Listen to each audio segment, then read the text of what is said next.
So you've been working in communications and media for the vast majority of your career. How have you seen the media evolve throughout the past few years, and how did we get to where we are today with such prevalent bias in the media? I would change evolve for devolve. I would say it's a sad state of affairs because when I was a journalist, I wanted to get it right before I got Mhm. it first. And now it's the opposite. I think the media largely wants to get things first. They don't care if it's right. They'd rather put up clickbait to make sure people go read the story. A lot of times the headline doesn't even match the story.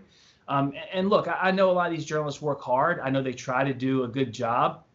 And many of them do report the news, but so much of it has become opinion journalism.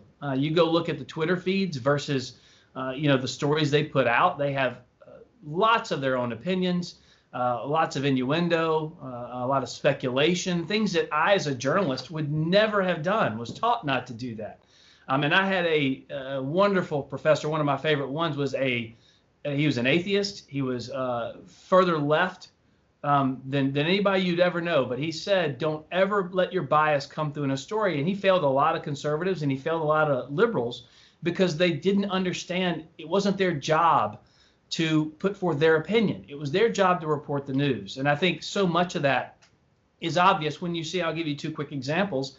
If President Trump says, I've been looking in the news and I've been reading some reports. This hydroxychloroquine looks pretty good. Some people, it has saved their life. And look, it's still up to your doctor, but you should take a look at it. If it works for you, great. It may be a good cure. It may not be, but I think you should work with your doctor because I'm hearing good things. The press is like, how dare he say that? He's not a doctor. He doesn't know what he's talking about. And then Governor Cuomo says, I think I'm going to bring in some of that hydroxychloroquine in New York. I'm hearing good things. And they go, brilliant, very smart. I like the way he's being innovative here. And so when Donald Trump says, listen, the economy has had some really serious troubles in the last little bit because of this unforeseen, unprecedented crisis. We need to look at how we begin to open up responsibly so we don't see spikes. But people have to get back to work. That's part of the American spirit. How dare you think about opening this country, says the media. You are taking, putting money above life. That is absolutely crazy.